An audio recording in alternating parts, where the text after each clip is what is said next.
Hello everybody, today I'm teaching you, the viewer, how to make a stitch bracelet. No, not that. This.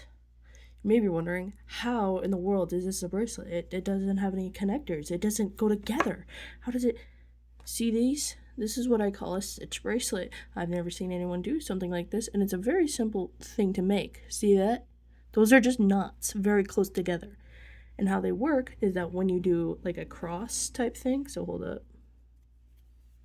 You do something like if you make an X right here, and take your thumb or whatever you have and just tie it around those little divots that it makes, the friction will hold it in place.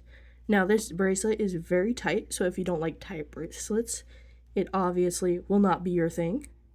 But for those who do, or just, like bracelets that can actually fit around your wrist and don't like move, this is your thing. This is your thing. All right. Now I'm going to teach you how to make one. First, you're going to pick your color of a string, and you're going to need 4 equal lengths of it. I'm doing black because my sister wanted black.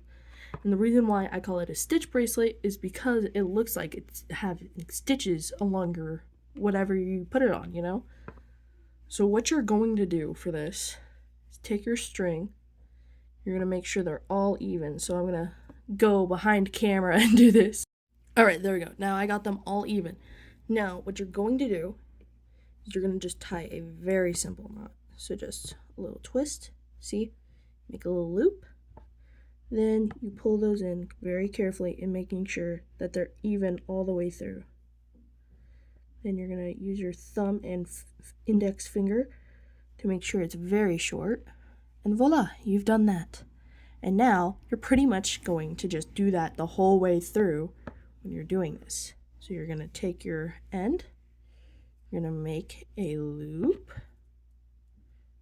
you're going to pull that through, and you're going to try and leave a little gap, not much, just a little baby gap.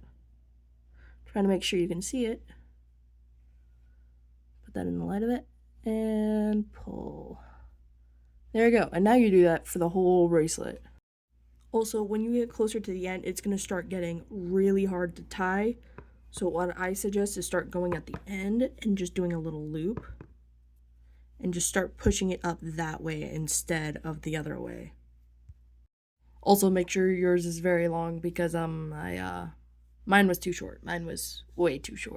Hello, Editor Charlie here. I forgot to tell you guys, once you get all the knots done, you have to make sure it's about the length around your hand. That way you have enough to be able to do the friction thing. Anyway, bye, love you!